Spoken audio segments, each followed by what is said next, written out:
passionnés, c'est Turtle. Aujourd'hui, je souhaiterais vous présenter une espèce assez particulière puisqu'il s'agit du mamba noir, une espèce qui est redoutée par de nombreuses personnes, notamment au sein de son pays d'origine. Et comme d'habitude, je vais réaliser sa description en commençant, comme vous le savez, par le sujet de ses origines. C'est parti.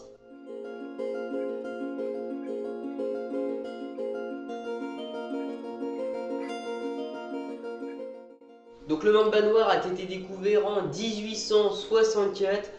On le retrouve la plupart du temps, que ce soit au Sénégal, au Congo, au Mali, en Côte d'Ivoire, au Burkina Faso, au Cameroun, mais encore en Zambie, en Angola et au Gabon. Donc comme vous venez de le constater, c'est un serpent qui va se retrouver dans presque toute la totalité des pays africains. C'est un serpent qui se retrouve vraiment dans des pays relativement chauds et secs, muni bien évidemment d'une végétation, puisque ça va être dans celle-ci qu'on va le retrouver. Pourquoi? Tout simplement parce que grâce à ses caractéristiques qui lui sont dotées, il va pouvoir vraiment se déplacer à sa guise et dans les meilleures conditions possibles dans la végétation qui va lui être donnée. Il va bien évidemment avoir des facilités au sein de sa chasse. On y vient d'ailleurs tout de suite sur le sujet des caractéristiques.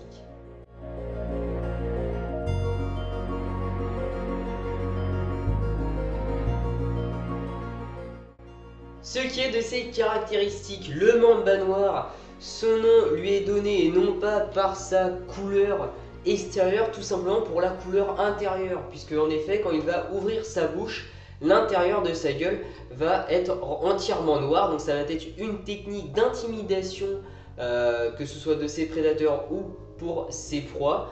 Donc il va avoir le nom le mamba noir de par sa faculté d'avoir la bouche entièrement noire à l'intérieur. Ce qui est le reste de son corps, il va être entièrement noir lui aussi, avec en dessous quelques couleurs qui vont varier du jaune au gris métallisé.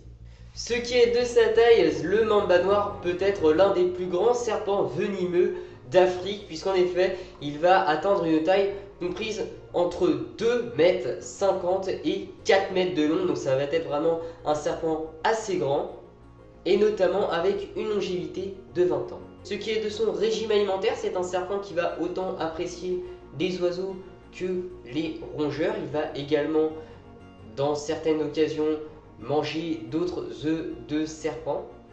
Et ce qui est de son mode de chasse, il va tout simplement réaliser une morsure sur sa proie en attendant que son venin fasse effet. Je reviendrai dessus bien évidemment tout à l'heure.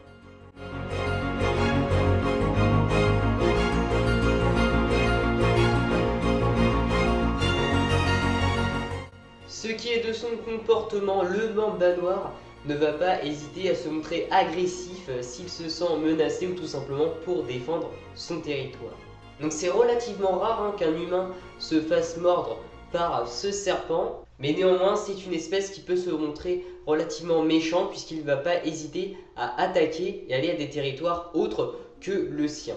Il y a d'ailleurs eu certaines plaintes des mambas noirs se retrouvant directement chez des villageois, dans des maisons villageoises, apportant la terreur et l'effrayement. Enfin, c'est un serpent qui va être relativement rapide, voire même le plus rapide des serpents, puisqu'il va atteindre une vitesse comprenant entre 16 à 20 km/h.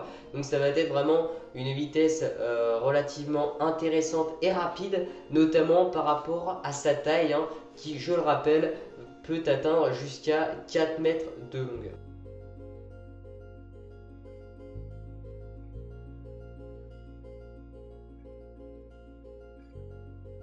On se quitte tout simplement sur le sujet du venin.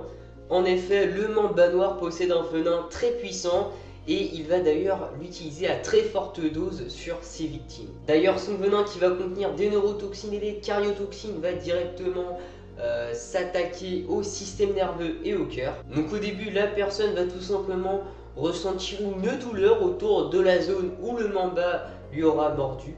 Très vite ensuite, la victime va ressentir des maux de tête, elle va également avoir des vomissements, des saignements de nez et des excès de salive. Ensuite, plus grave encore, la personne va ressentir une paralysie musculaire. Et à la fin, les poumons vont cesser de fonctionner et pour finir, ce sera le cœur. Donc enfin, pour terminer sur ce sujet, l'homme va trouver la mort entre 10 à 20 minutes.